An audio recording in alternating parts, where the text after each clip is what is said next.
Welcome to an evening edition of the Garden Report. We had a late one last night recapping Hawks Heat. Let's do it again with a guy who's down there for the play-in tournament, Wes Goldberg, who we've had on here quite a few times. We're expecting scheduling to talk about a Heat Celtics series, Wes. I'd say probably 9 out of 10 people thought that's where this was going. And of course, when that happens, you often get surprised. And I look up, see that the Heat had about like 20 points in 10 minutes, and I said, oh, here we go. Because this was my concern for Miami, is that they weren't going to be able to score enough to keep up with this Hawks offense. And the Hawks didn't even really score a ton here. Miami made up some ground after halftime and just couldn't close out. This Heat offense still, as we've talked about all year, perplexing and just not very good at all. Nope. That's kind of yeah. It's been the issue for them all year, right? They were the best 3-point shooting team in the league last year. They've been very bad this year. Just regression from role players like Caleb Martin, Gabe Vincent, Max Strus. Kyle Lowry's had a bad year for most of the regular season, even though he went off for 33 points against the Hawks on Tuesday night.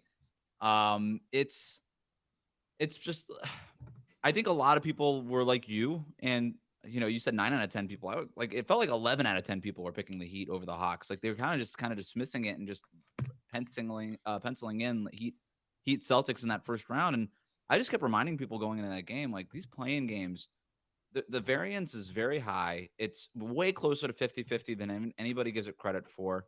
And this could go either way. And the Hawks are really talented. And this is just not the same Heat team as last year. And people remember the last year's number 1 seed, Jimmy Butler in the playoffs, what they were able to do, and all those things. And I just kept telling people, I'm like, if you've watched any of the Heat this year, it is evident that this is not the same basketball team as the one that won a bunch of games last year. And maybe it is the benefit of the doubt. Maybe you just trust in Jimmy Butler, all those things. I get it. If you have to make a pick, I officially would have picked the Heat too. But I just kept telling people, like, this is not a sure thing. It's way more close to 50-50 than people give it credit for in these kind of one game scenarios. And that's what we saw. The Hawks made a bunch of shots. The Heat missed a bunch of shots they normally make, not just from 3-point range, because they don't normally make those this year, but from like point blank at the basket. They went 9 of 27 at the rim. Like that's terrible. Like that's just missing Incredible. bunny after bunny. If they just make those, the game is a lot different. So but weird stuff happens. That's the whole point. It's one game. That's why the NBA put this in. It's exciting. Anything can happen, and that's exactly what did happen. And this wasn't the most exciting game. The one that followed it was. I thought that was tremendous. Wolves, Lakers. This one, you're right. Those layups. Bam hung one off the front of the rim. Jimmy Yep. had one that I think turned into 2 or 3 points the other way. So many of them Jimmy went had back for 4 of them in the baskets. first half. It was wild. Yeah. Uh, so that's randomness. That's the one game variance that you talk about there. But it did resemble the story of their season, going from 5th, I'm looking at a effective field goal percentage, to 25th this year. Pretty much the same team. How do you explain that? And again, in this game in particular, because you look at the season and you probably say Lowry's some part of that and how bad he was. But he was great in this game, and they still shot terrible. Yeah, it's a couple different things. Number one, they're so over reliant on sort of just like these undrafted gems, these role players that the Heat just find ways to find. And it's awesome. And the player development program is a great story and everything that they're doing. But when you're relying like from spots like 5 to 9 in your rotation, basically on undrafted dudes, you're just going to get a base level of inconsistency. They're not the best athletes. They kind of have to make shots to provide any sort of value on the court. And so when they're not making those shots, it's a problem. Last year, you could say, well, they made the shots last year and they were providing value, and that's fair. But you look over the course of the guys like Strus and Gabe and Caleb in their careers, like last year was the anomaly season from 3-point range for them. And I don't know, something was in the water. I don't know what was going on, but they were all making shots the same year, and the Heat rolled to the 1 seed. And they got to the conference finals. But this year, they kind of came back down to earth. There has been a little bit of positive regression to the mean towards the last 15 games of the season, but only by like a couple of percentage points and not by nearly enough, not what the Heat need. So that's the first thing. It's just an over reliance on those guys. It's fine if that Max Strus, Gabe Vincent, cool story, bro, kind of guy is like the 8th guy or the 10th guy even in your rotation. But when 2 of them are starting for you, I don't know. I just think that there's a problem there. The second thing is just fatigue. This is the same basic team as last year. They're missing PJ Tucker in a major way. I don't think that could be overstated, but other than PJ, like it's a lot of the same group. I think there's a lot of fatigue. They're small, they're old. They have to work really hard to basically do anything, to accomplish anything out there on the court. And after a while, it just wears on you. And that's why you see Jimmy Butler shortbreading layups and Bam Adebayo shortbreading layups. Like that's just what happens when you're that tired. And this team has admitted it. Like they are fatigued, and it makes sense. Yeah, and you were pretty defensive of Bam's performance. Definitely not his best. Did remind me in some way of the East Finals that he had against Boston, just struggling to get his shot off. I guess he had some comments after, as you wrote, that they had trouble getting him the ball. Mm-hmm. So going forward, they do get a chance here against Toronto, against Chicago. They're knotted up pretty much as we record this midway through the fourth quarter. Essentially the same teams, by and large in the seasons they've had. Do you expect them to sneak in that 8 seed? And if they do, can they make any kind of a mark against that Milwaukee team? I don't know, man. Like, I think I fall into the same trap as everybody else, where it's like, it's the Heat, it's Jimmy Butler. Like, but you gotta beat one of Chicago or Toronto, right? Like, we don't even know what the Nick Nurse situation is. It feels like the Bulls are trying their best to not make the playoffs sometimes, and it's just the Heat Both those really do. teams are really bad. Yeah, and it feels like the Heat, for what I don't think it's like a try hard thing with them. I don't think it's a motivation thing necessarily with them. I just think that they're not that talented. I actually think if you look at the roster outside of Jimmy and Bam, it's a minor miracle that they were even the 7th seed going They into this might have final. overlooked the Hawks a little bit. I could They see might have. that. They might have. For sure. And I wrote and talked about it. Like, don't overlook the Hawks. Like, that's a talented, deep team. But and I don't think that the Heat are that deep. I don't think they're that talented. Yeah. From like 3 to 8, I think that they're as bad as anybody in the NBA, honestly. And so, that said, it's still Jimmy Butler. It's still Bam. It's still Spo. It's still the Miami Heat. It's also the Bulls or the Raptors. I feel like they'll make it out in terms of their chances against Milwaukee. I mean, come on, no. They did If they split the maybe they get a season game. series. Cool. Chris Middleton is back. He's playing well. Giannis in the playoffs. Like, if you've watched the Bucks at all, like, you've kind of gotten the feeling that they've been going like 65 and an 80 all year, and they still ended up with the 1 seed. Like, Yeah, no they're gonna come out. Giannis in those losses. So Yeah. take that with a grain of salt. Giannis had some big games against them too. Looking at it here, blowouts both times. Actually, he stepped out early in the last one, and Heat still lost by almost 30. Yep. So yeah, they're not going to make a mark against the Bucks. I think many Celtics fans were concerned that they could match up with Boston, given how the East Finals went last year, given the Butler things you talk about. I'm a lot of writers are really mad that they're not going down to Miami, our Josue Pavone included. So there's one I heard thing. from quite a few people last night, like, oh man, now we got to go to Atlanta. Atlanta's not bad, but it's not Atlanta's Miami. not bad, and I haven't been there, so I'm actually excited to go there. They have a cool little But festival sometimes outside the arena with some street food. but from a basketball standpoint, that series would have been intriguing. Maybe it wouldn't have been good, but there would have been a lot of intrigue going in. Yeah. We would have had a lot more people in our chat right now, and our coverage probably would have done much better because there's just an allure to it. And I don't know if the Heat actually could have challenged the Celtics. I actually tended to think they wouldn't have, and I think that played out in how the play-in game went. But Yep. you never know, and I don't think there's any doubt. I guess we'll see. I don't think there's any doubt that the Celtics dodged a little bit of a bullet here because the Hawks, I think, are generally, at least for their matchup, an easier one than the Heat. This should be a sweep. I mean, the only reason the Hawks win a game is if Trae Young just makes like 9 3-pointers in a game and just goes off, and it's just like one of those weird ones. But And I don't think the Heat would have gotten swept. They wouldn't have. No, but you would. Jimmy Butler would have taken a game or two off of them.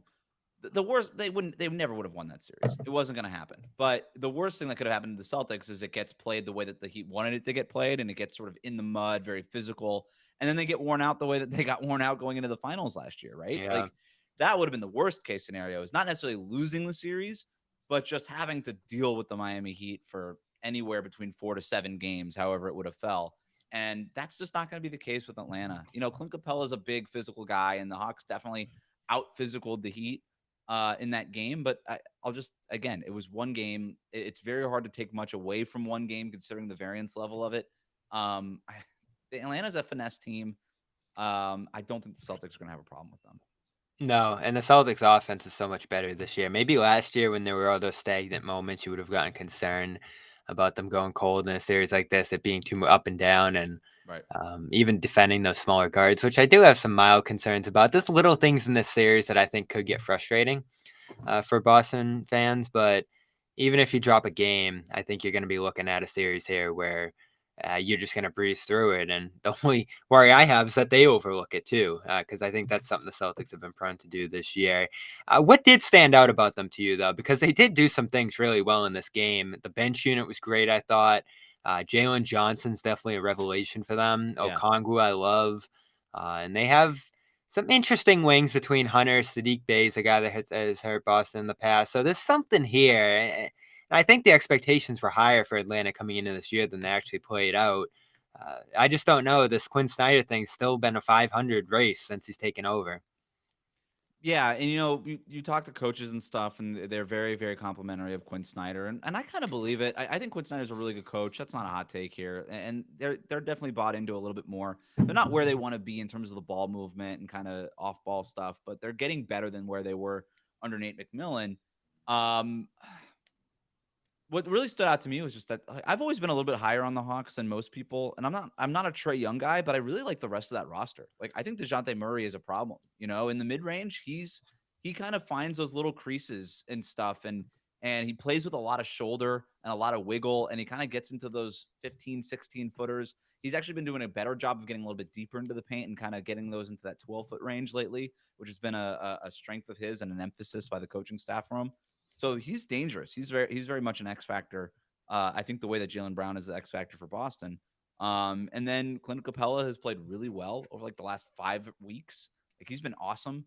And they've got a lot of length. Sadiq Bey has been a nice like kind of brute force kind of hammer on the nail for them in that lineup. And I think they're really talented. And I keep saying this. I think they're a very talented team. Jalen Johnson is very good.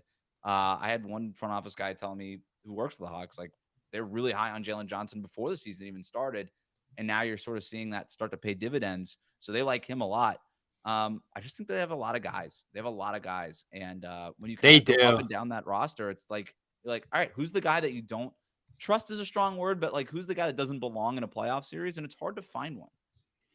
Yeah, and he had some big plays. The reverse finish in the third quarter, the steal that set up the alley-oop on the run. That's basically what shut the Heat down in this game after they pulled pretty close. They got within 5 midway through the third, Mm-hmm. and then Johnson just made play after play after play. And I was actually looking. They have the, I think, second or third best field goal percentage for a bench. They're not way up there in points per game, but a pretty efficient unit. They have a lot of guys, as you mentioned, that you like Yep. coming off that bench. Their starters play a lot of minutes, so I think that's part of the production thing. But yeah, Yeah, to your point, the bench guys come in and they just do their job. yeah, for sure. And they're not great defensively, but I do. One of the reasons I think a lot of people looked at this game and said the Heat are going to win is because that that guard thing for Atlanta, especially the Young thing defensively, like in transition, um, in the half court, even guys are going to go at him, and you would have thought Butler would be at him time and time again, and in transition they'd just be killing them.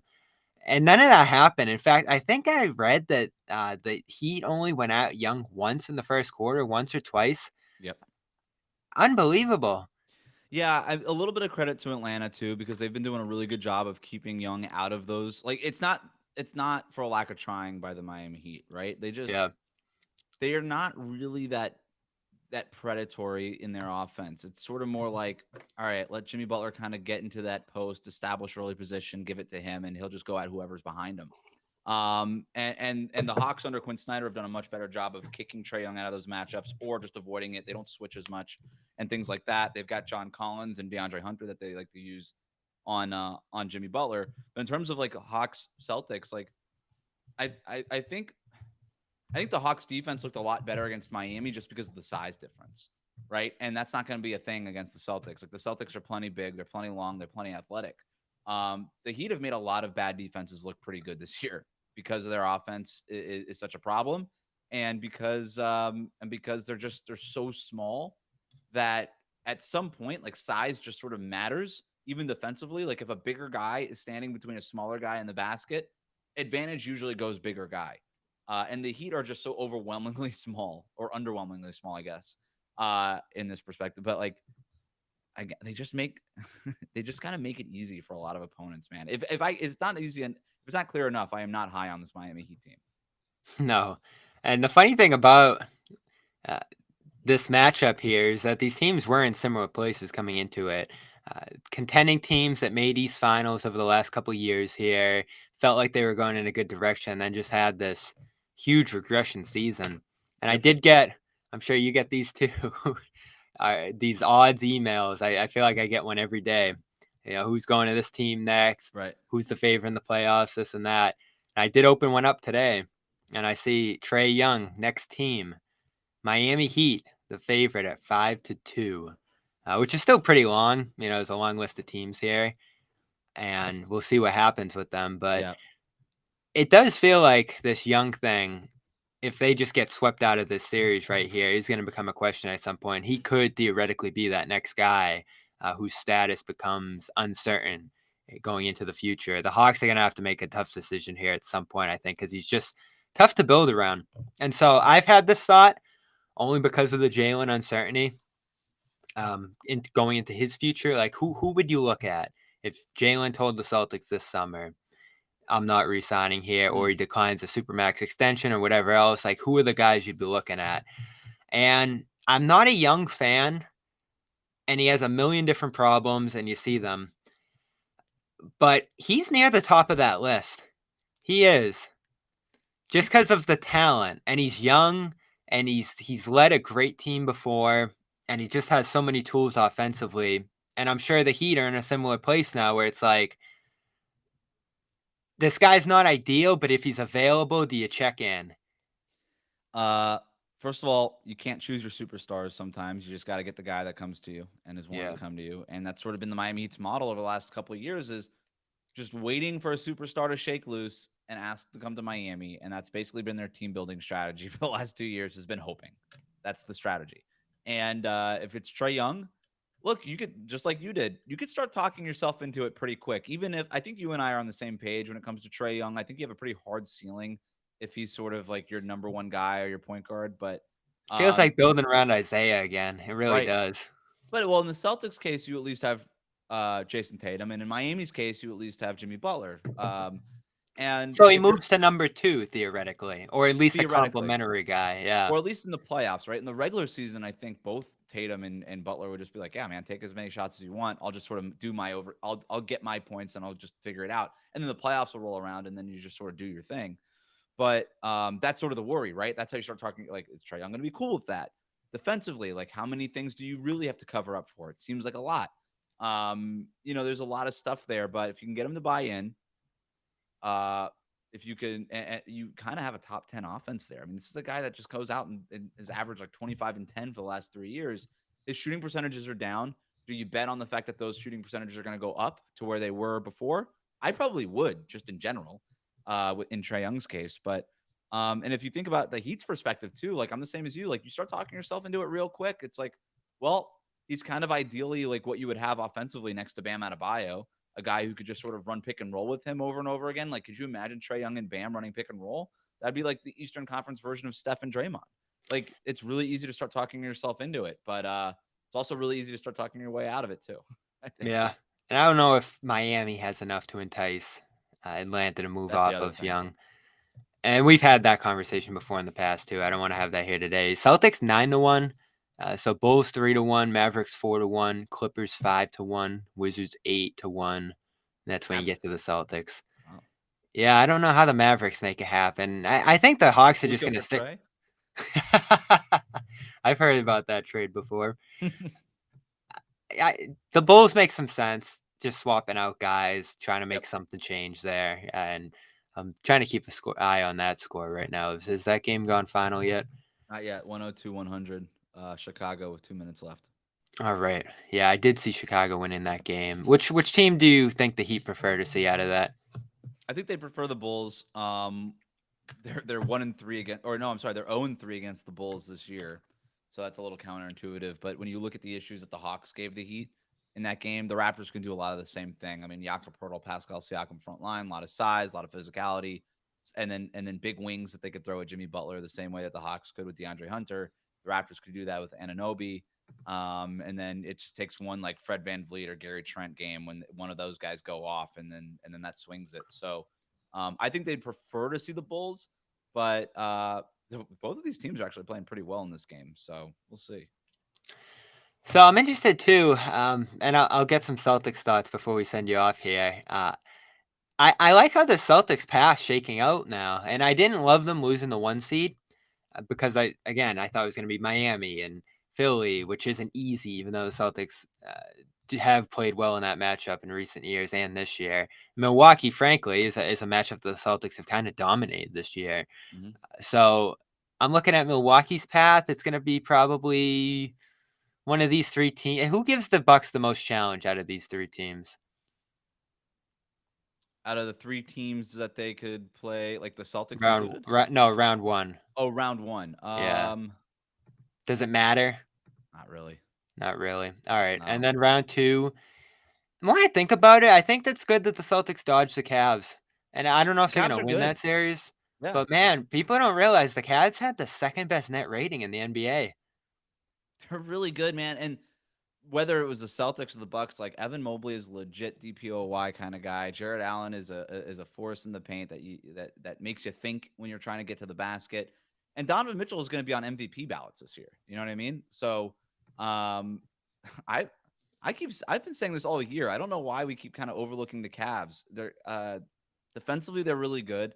Their offense is sort of built like a playoff offense. The only thing that they don't have is experience, but like Donovan Mitchell has more experience than people remember. You know, he was in the playoffs a lot with Utah. Jared Allen, Evan Mobley, Darius Garland, those guys are definitely young, but like, I don't know. They've got like a quality about them watching them where there's a confidence about that group that I like. The depth, I have some questions about with them, but in terms of like bodies, they've got guys that they could throw at Giannis. Like if I'm Milwaukee, I am rooting for the Knicks in that series because I think that's a much easier path than having to play Cleveland. Definitely, and they're fortunate the Knicks have played the Cavs pretty well. Yep. So I don't know where that series is going to go. But looking at Milwaukee's path, we call the first round a wash. Maybe the Heat end up making some noise there if they sneak through. That could be tougher than the Hawks for the Celtics. And I think there's probably a higher chance of the Celtics beating the Sixers than there is of the Bucks beating the Cavs if that's the way that goes. It's pretty close, but I think you'd probably give Boston, between those 2 teams, a better shot of moving on if you're stacking it up. And then on the inverse, Milwaukee's looking at Boston in the East Finals saying, oh, we don't love this. So I'm starting to like the way this is shaping up for Boston. In fact, I wavered on it a few times. This team made me really nervous at the beginning of the year. But as the playoffs start here, I'm feeling pretty good about the Celtics getting into the finals. Wow. Good. I mean, to me, I think it's the Bucks and the Celtics have to be the kind of the co-favorites here. I would lean Bucks. I just think it's Giannis, and I think he's the best player in the world, and I'm gonna side with him if it's so what's the biggest change from last year? Is it just the home court? Is it a better season from the Bucks this year? Chris Middleton's healthy. Brook Lopez has literally never been better, and I think that's a big factor. And I think they've got the pedigree, they've got the chemistry, and there's a confidence about them, and they're healthy. I think that's the biggest thing. It's just the health. Yeah, that's going to be key on both sides of this. I have a tough time seeing anyone beat the Celtics healthy, like Rob Rolling healthy, which has been a question mark. And I actually thought he played his best basketball at the end of the year. Yep. Brogdon's been amazing and healthy. Rob Williams thing is so huge. Like, it cannot be overstated. It cannot. You finally saw him last week in that Raptors mini-series looking like himself again. Rolling, passing, 3 blocks, 3 steals. Yeah. No one can compete with that. Not even Giannis and company there in Milwaukee. It'd be close. I think that's still probably the most resistance this team would see on its way to a championship. I don't know what's going to happen out west. The West is already through one play-in game. It looks like it's just going to be absolute chaos. It's going to be a lot of fun, man. That I cannot wait. Like, as soon as the Heat get eliminated, I'm going to sit back and watch a lot of late-night Western Conference basketball. And even for the Celtics are in a great spot now, even from my perspective now, just going to practices this week and, thinking about games till Saturday, they're just kind of sitting back watching everything unfold. And that's the benefit, I guess, of being in the easier conference this year, 1, and 2, having a great regular season is you're not going through this playing mess. You're not going through a tough first round series. So Yeah. this is what you play for through the regular season. Is a series like the Hawks, a series that you're just going to kind of blow through here. And I struggle to find anything that makes me think there's going to be any real resistance here as I start to look at it. Is there like any single thing you can point to? I think you said earlier maybe Young catching fire, but even that's kind of hard to imagine.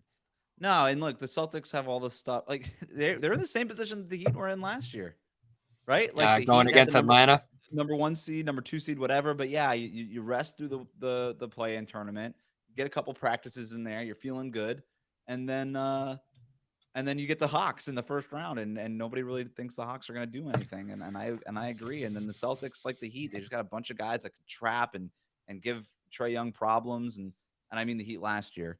It's a good spot for the Celtics to be in, no doubt.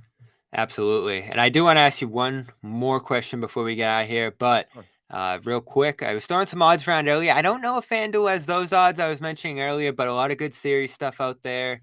A lot of good game action every night. MLB rolling now, NHL underway into the playoffs. I know people are getting excited about the Bruins, and they dodged a bullet with their goalie injury, and it looks like they're going to be heavy favorites to win the cup here. Right now, FanDuel.com. It's been about a month that it's moved to Massachusetts, and you do have to be in Massachusetts for this offer, but FanDuel.com/Boston. For baseball especially now, every day you're going to be seeing baseball games, grand slams, no-hitters, double plays. No better place for MLB action than FanDuel, America's #1 sportsbook, official partner of Major League Baseball. You can now get $200 of bonus bets when you deposit $10. Make a $5 bet at FanDuel.com/Boston. Bet on all your favorite sports from the money line, point spreads, player props, and more. Safe, secure, super easy to use. That's FanDuel.com/Boston. Get $200 in bonus bets, win or lose. FanDuel, the official partner of MLB. 21 plus, present in mass. First online real money wager only. $10 first deposit required. Bonus issued as non-withdrawable bonus bets that expire in 14 days. Restrictions apply. See terms at sportsbook.fanduel.com. Gambling problem hope is here. Gambling helpline ma.org 800-327-5050 for 24/7 support. Play it smart from the start. GameSenseMA.com or 1-800-GAM-1234. It's FanDuel.com/Boston. Last question I got for you, Wes, before we get you out of here. Say the Heat lose. What is it, tomorrow they're playing this game? Friday night. Friday. Say they lose, they're eliminated. Where does this go? And I don't think it's a huge difference whether they lose this next game or get swept round one, losing 5 round one. Where are they going from here? Yeah, it's a great question. Is this the end of this little mini Heat era where they're kind of contending? It could be. And look, I think the number one thing that they're going to try to do is find another star that they could pair with Jimmy Butler, and they're going to try to figure out how they could do it. Do they trade Tyler Hero with some Kyle Lowry, Duncan Robinson salary filler, and whatever picks that they could muster? That's going to be what they're going to try to do, right? And we'll see. Does Trae Young, Jaylen Brown, Damian Lillard, Michael Jordan, like whatever star shakes loose, like they're going to try. What's your Jalen offer, just for fun? The Jalen offer, Jimmy Butler for Jaylen Brown, straight up. Yeah, I don't know if that's happening. Yeah, that would be the offer. If that doesn't happen, then I think you do have to broach the topic of trading Jimmy Butler, because there's no real other outs. Like, this team is going to be paying a lot of money. If Jimmy Butler's extension kicks in, Tyler Hero's extension kicks in, they don't have a ton of draft picks. They're very expensive. Kyle Lowry is still on the books. Duncan Robinson is still on the books. Like, there's a lot of money for this team that they're going to have to spend. And for a team that's basically either not going to make it out of the play-in or just barely sort of sneak into the first round and get swept or something like that, get dominated in the first, like, there's just not worth it. It's not worth the ownership group to pay for it. So there's some financial things at play too. And it just feels like it's heading towards a breakup of some kind. Is it going to be dramatic in the sense of sort of a blow up and a reset and trading Jimmy Butler? I don't know. I don't think it's plan A or plan B or plan C, but I think it's got to be on the table, depending on how some of those first plans shake out and whether or not you can accomplish anything. We talked about this earlier this year. We did. There was a strong case for a step back, and they didn't take it at the deadline. They didn't really do anything at the deadline, did they? They added other than they trade. traded they traded Dwayne Dedman with a pick, and then they added Kevin Love and Cody Zeller on the buyout. They got that, man, like it's been a bad couple of off seasons, I think. The Kyle Lowry thing hasn't worked out. You only got PJ Tucker for a 1-year rental. That I don't Lowry know. thing just seemed to ruin the whole mood That was down supposed to be there. the star. That was supposed to be the guy that came and put them over the top, and it nearly did, you know. And I don't think that it was because of Kyle Lowry in the Eastern Conference Finals last year, but they didn't nearly make it out of there. Yeah, it does. It feels like the legacy of this team might just be like we pushed a lot of teams to the absolute brink, but they never won a championship. But we'll see. We'll see, man. Like it's Miami at the end of the day, and there might be a star that says, "Bring me there, like make me get there." And we've seen stars figure it out in the past, but it hasn't worked over the last couple of years, and I don't feel great about it. But who knows? Oh, all that's on the table. If you do lose the play-in, I believe, what is it, 0.5% chance at Wembanyama? Yeah, 0.5%, and I think it's like a 2.5% chance at a top 4 pick. I'll take that. Yeah, you might want that rather. That might be a better chance than beating the Bucks round one, although there's always injuries or whatever else there. That's the math the Mavericks did. So yeah. I think for all the Celtics fans that are concerned about Miami round one, they probably want to see Miami go on and see the Bucks round one and see how that goes, even if nothing comes of it. We'll see how this Hawks Celtics series goes. We're going to cover it tomorrow night on the Garden Report. John, Jimmy, Josue, Sherrod all stopping by for a regular edition of the show here ahead of Saturday's game one. Lauren Williams from AJC coming back on here on Friday to preview the series as well. So a loaded couple of days coming up. Celtics practicing tomorrow and Friday, so we'll have coverage of that as well. And of course, Friday is going to be Heat. Do we have a result yet? Not yet. Still waiting. Oh man. Oh, we're going to be Bulls or the Raptors. All right, let's get off here and see the end of it. Wes Goldberg, appreciate you stopping by. You can read his work all over the place, but mostly at All You Can Heat at Fansided. Great feature out on Kevin Love as well and the Ringer, so go check that out as well. Appreciate you, Wes, and we'll talk to you probably over the summer.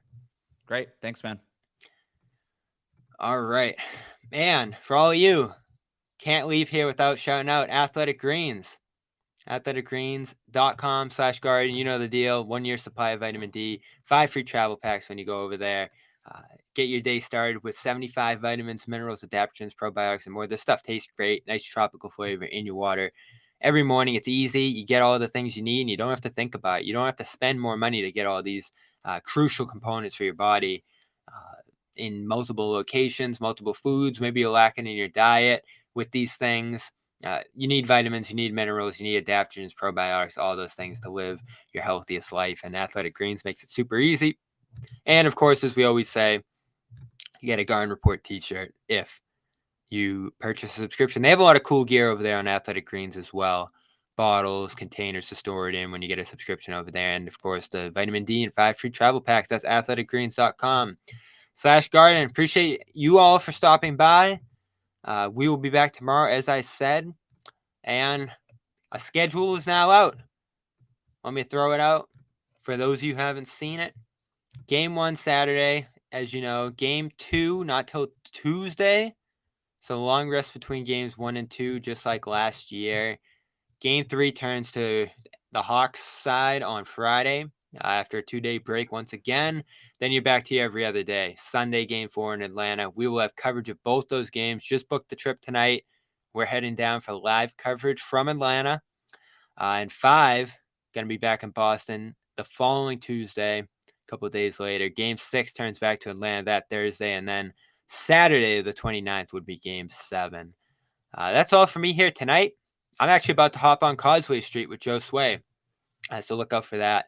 Look out for more Garden Reports this week. Dome Theory, Cedric Maxwell, Ace Rod's A-List podcast, and more here. Once again, shout out to athleticgreens.com/garden, fanduel.com/Boston, and thanks again to Wes Goldberg for stopping by. I'm Bobby Manning.